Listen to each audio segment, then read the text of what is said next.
अरे अमन बेटा, आज तू नाश्ता बना रहा है? तेरी बीवी अभी सोकर नहीं उठी? अरे ऐसी क्या कमेर कर दी उसने जो अभी तक जगी नहीं? वैशाली, जो थोड़ी देर पहले ही बाहर से सैर करके आई थी, अपने बेटे अमन को रसोई में नाश्ता बनाते देखकर बोली। तब अमन बोला, मम्मी रात को नेहा को बुखार आ गया था, जिसके कारण प्रिया ने उसे बुखार की दवाई देकर रात भर उसके सिर पर ठंडे पानी की पट्टी करती रही।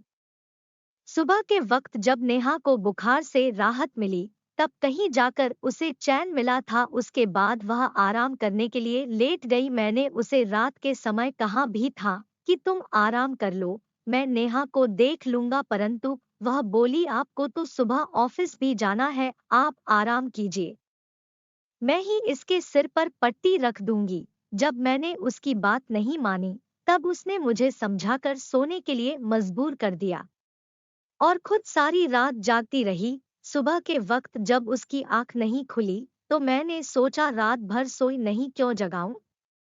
क्यों ना आज का नाश्ता मैं खुद ही बना लूं।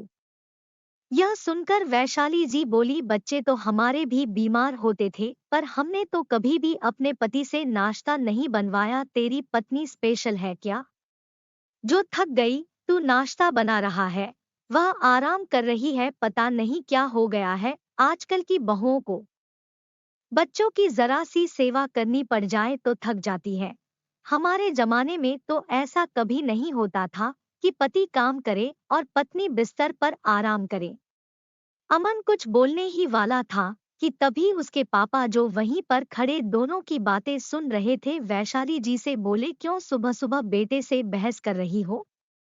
यह तो अच्छी बात है, बेटा बहू की मजबूरी समझकर अपना फर्ज निभा रहा है। यदि बेटे का रसोई में काम करना तुम्हें पसंद नहीं आता, तो तुम नाश्ता नहीं बना सकती क्या? भूल गई अपने समय को, जब बचपन में अमन बीमार पड़ जाता था तो मम्मी तुम्हारी कितनी मदद करती थी। तुम्हें परेशान देखकर घर के काम करने के साथ साथ नाश्ता और खाना वह खुद ही बना देती थी, परंतु तुम्हें तो बहू की मदद करने की बजाय उसकी चुगली करना ज्यादा पसंद आता है। दिन भर काम करके फिर रात भर बेटी की सेवा करके बहू थकती नहीं क्या? बेटे पर तो तुम्हें तरस आ गया, बहू पर तरस क्यों नहीं आया?